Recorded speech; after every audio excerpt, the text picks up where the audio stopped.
all realize that undoubtedly capitalism is in crisis.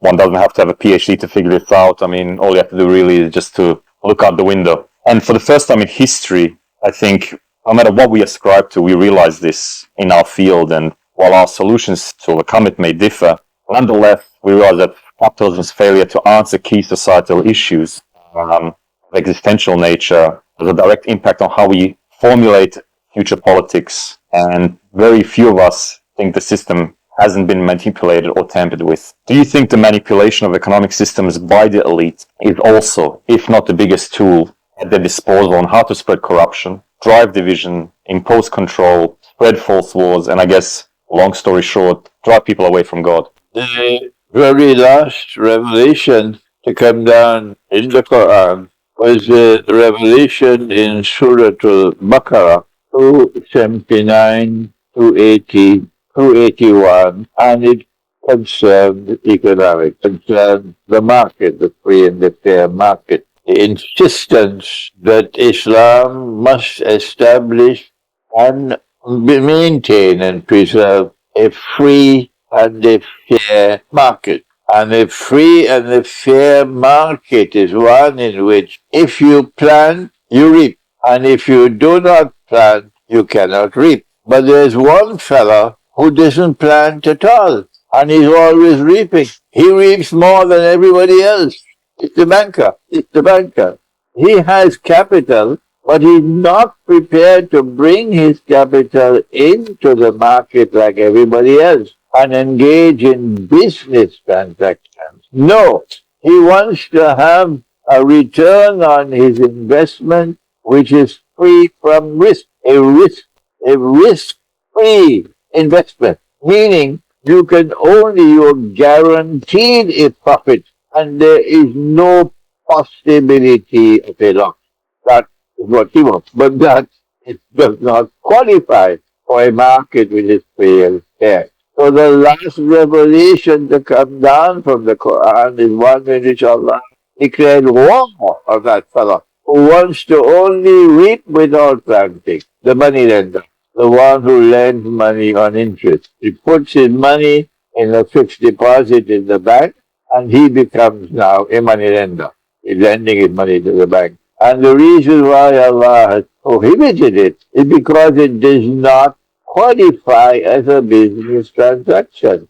The reason why it does not, your money being lent or borrowed on interest does not qualify as a business transaction is because it lacks the element of risk. When you do business and you embrace risk, then Allah can intervene in the market and He can distribute and redistribute wealth. But when you block Allah from intervening, meaning you engage in risk-free investments, lending and borrowing on interest, then in that case, money will not circulate through the economy. The rich will remain permanently rich, and the poor will be imprisoned in permanent poverty. But it's more than that. It's not just the destruction of the free and the fair market, Monarch. It becomes a market of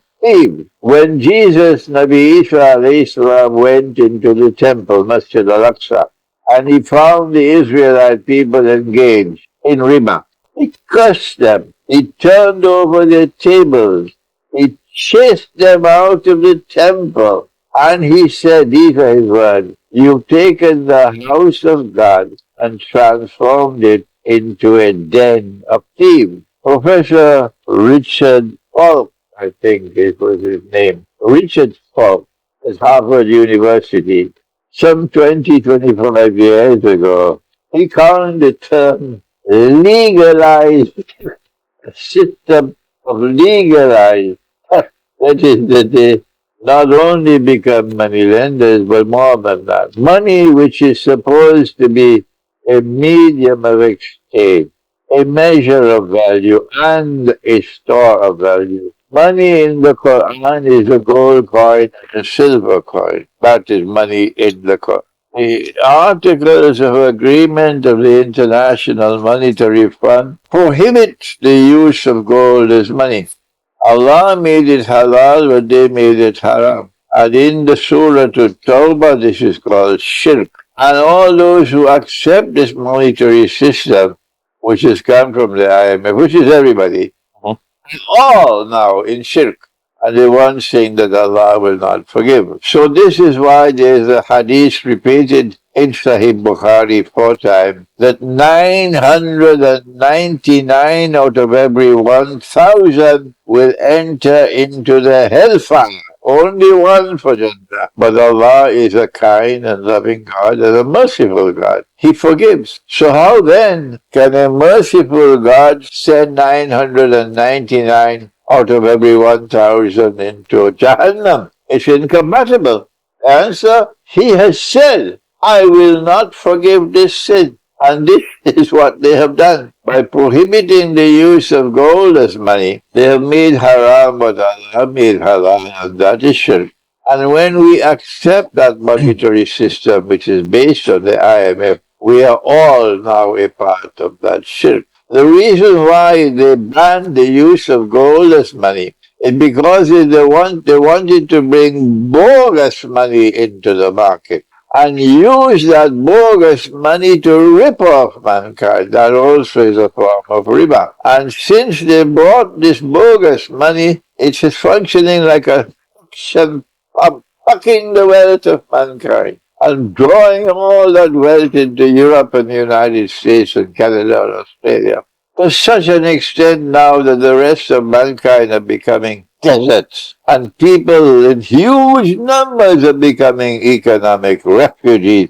They have no hope at all, other than to try to find a boat and sail the seas to try to go to Italy or go to Bulgaria and get somewhere, find a means to go to Jannah, because Germany is heaven, and France is heaven, and Britain is heaven, and Bangladesh is hell, and Pakistan is hell, and Morocco is hell. Oh, this is the way we are today. The free and the fair market has been destroyed all over the world today. And our economic policy is built on restoring the free and the fair market. And the free and the fair market has to be a market in which you have real money, not bogus money. And the free and the fair market has been a market where prices are not controlled. A man came to the Prophet ﷺ, and said, O Messenger of Allah, prices are too high. Impose price control. The Prophet said, no. We are accustomed. Once the Prophet said no, everybody accept that.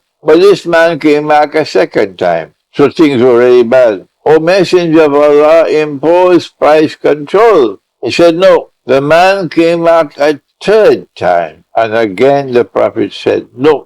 So in Islam, the state is not allowed to intervene in the market, to impose any control on the market. That is at the heart of socialism. And we have eminent scholars here in Malaysia who are arguing the case for socialism. No, socialism has other things that are to its credit, but you are not allowed to tamper with the free and the fair market. The Prophet said we can pray to Allah to bring down the price. So prices rise and prices fall on the basis of demand and supply, not price control. This is our Islamic economy. An Islamic economy is a market which is free and fair, with no government control over the market. Do you agree that there are maybe different interpretations of socialism and there are different kinds of socialism? What I find evident is, together with Islam and I guess Marx's critique of capitalism, these two doctrines and philosophies and everything associated with it, one thing in common. They've probably been attacked and smeared by the Western elites the most throughout history. And it's just fascinating that we also have movements called Islamic socialism. One example, probably Gaddafi's Jamahiriya, which had elements of that. And then there are various aspects of market socialism, Me coming from Yugoslavia, we had that under Marshal Tito, and workers self-managed economy, which was something we thought was the way to socialism, started at work, not manipulating with the market. But do you agree that the Muslim community is often brainwashed that when people mention socialism, they equate it to Soviet Union, atheism, all of that, and ascribe to the Western propaganda to manipulate them, rather than doing a little bit more delving into what actually socialism entails? There are different types of it. That potentially maybe socialism is just a tool that has a set of tools to manage the economy based on Marxist critique and critique from other philosophers. Is it something that we can use potentially as Muslims, certain tools from socialism to create a more fair and equitable society? I believe that whatever there is in socialism which can be considered to be beneficial is already there in the Quran. Correct. If I have it there in the Quran, why should I borrow it from elsewhere? But whatever, while I recognize there are many different kinds of socialism, the one thing which is common to all socialism, correct me if I'm wrong, is that the state has to intervene in the economy in order to redistribute wealth. A little bit, yeah, probably. I would disagree with you on that, but that's fine. I mean, one quote from Lenin, even himself, when I think it was someone from the New York Times or Washington Post came and asked him after the October Revolution, is this communism in the Soviet Union now? And he said, no, what we have here is state capitalism, etatism. Socialism and communism will come from other places. Even Lenin himself admitted that this isn't socialism.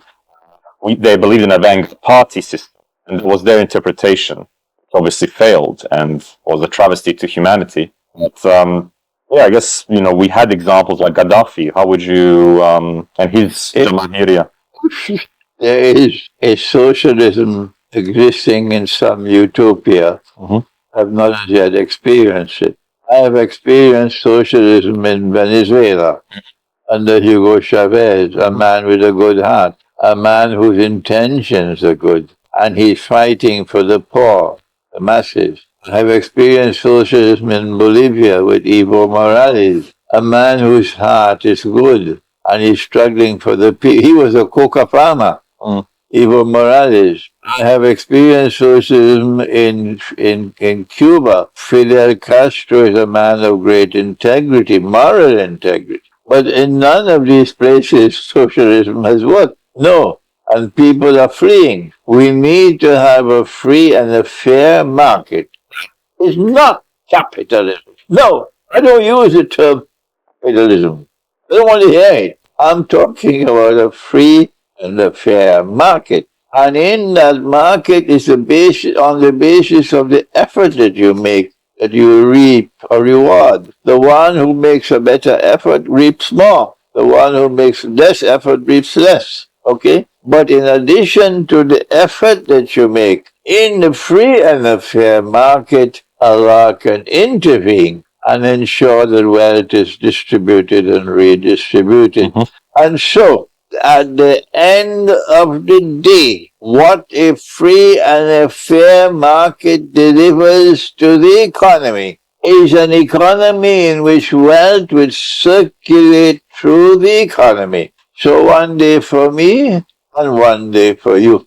That does not exist anywhere in the world today. Nowhere. What we have around the world today is an economy in which the rich are now permanently rich and the poor are permanently poor, and that is shameful, and that is disgraceful, and shame on the scholars of Islam who have the Quran and are doing nothing, not even to condemn the economy. You have something called minimum wage legislation, which is shameful, disgraceful. But no, they argue that it is beneficial because they only have peanuts in there.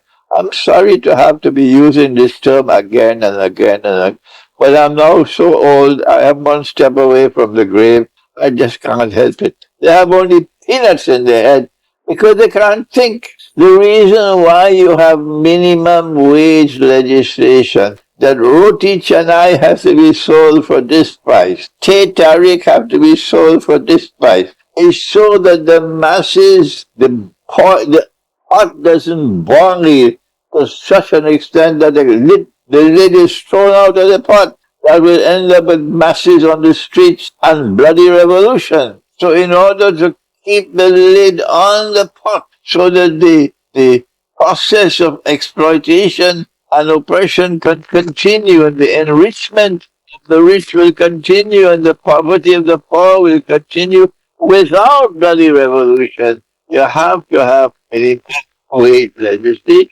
for the system to operate. What we want is a free and a fair market. The Prophet said no. A second time he said no. A third time he said no. And yet all these Muslims said yes. That is the tragedy we have. All of them saying yes, but he said no. So insofar as the economy is concerned, we say it cannot be a free and a fair market when you're using bogus money. How many scholars of Islam are there who will accept that the money we are now using is bogus, is fraudulent, is haram?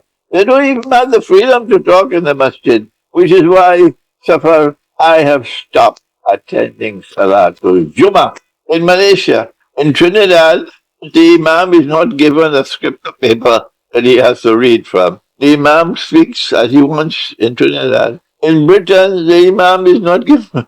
Everywhere in Britain, the Imam has the freedom to speak, but in Malaysia, he doesn't have the freedom to speak.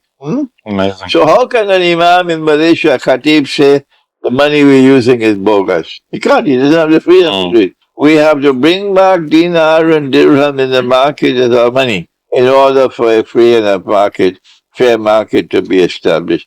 We have to bring back a free and a fair market in which money cannot be lent on interest because you are blocking the way for Allah to redistribute wealth with your risk-free investment. Thank you for that. Just, I guess, an addendum to that. I highly encourage you to look into the Mondragon Corporation and certain other corporations in the Basque region of Spain and also Emilia Romagna in Italy and other local examples. While there's probably nothing at the government and state level, there are some good examples of where socialism and market socialism tends to work. I still believe. But yeah, no, thank you. I really appreciate your take on that. If there is a socialism which is recognized as socialism, it has the title of socialism, is recognized as socialism, but it preserves a free and a fair market. And in that market, money is real money, not fake money. And in that market, you're not allowed to reap without planting. I have no problem with that socialism. Show me where it is.